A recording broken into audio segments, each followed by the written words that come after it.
significant thing is, absolutely, the significant part of this is the role that has become the virtual social life. Literally, people talk about having verts, as in virtual friends. And through the pandemic, again, lots of people realized they could use video technology. They could use various different platforms to communicate with people without needing to be in the same room, without needing to have them move in and live with them. They could actually have a pretty good relationship, just virtually. And I think, that has allowed a lot of people to realize, well, actually, I quite like this situation. And if a virtual friend becomes a special friend, I can invite them in. But it's not, I don't sit here at night on my own to speak. I'm virtually speaking to lots of people every night. I'm on social apps. I'm discussing important things in politics and current events or whatever it is with really fascinating people worldwide. And that's the beauty of the internet. That's the beauty of social media. You can still be connected even if you don't leave your house. You can be connected to millions of people from your social media device, your Instagram, your YouTube, whatever it is. But at the same time, Nick, I would love to challenge you by saying, does that social interaction, do those Zooms, do those WhatsApp messages, or whatever platform you're connecting with people on, does that match the energy when you meet someone in person? I think I'm different because I'd come through a divorce. I'd been through a really difficult relationship. And then when I got COVID, all the genuine, real human friends I had pretty much just walked out on me because they couldn't cope for many different reasons. And so my trust has been lost a lot. And I'm in a zone where I need to feel comfortable and strong and confident again. And my virtual friends are doing that before maybe I would emerge into a more, one-on-one type enjoyment of leaving the house.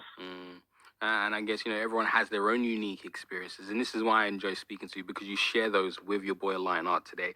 We're going to talk about, the G7 summit. And, I know we could potentially put ourselves by answering this question that I have for you in a very, very, emotional space. But I'm going to ask you anyway, what would the one thing that you would like to see come out of this G7 summit be?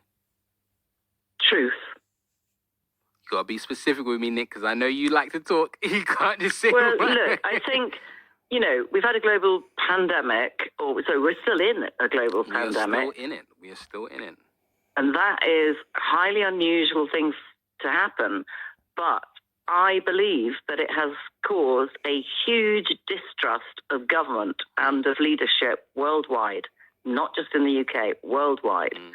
And I think first thing the G7 needs to do is to try and reestablish some level of trust and respect, because I think so many people have no trust or respect for leadership.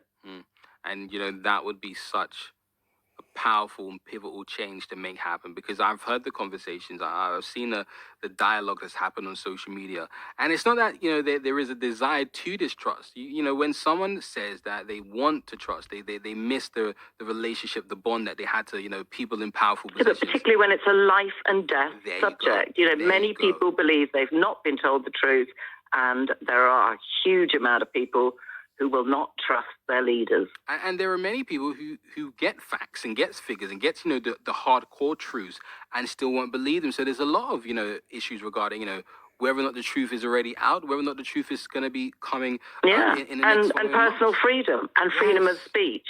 And lots of things have been confined, and lots of people feel the government has taken over areas of their life that they should be free to make their own decisions about.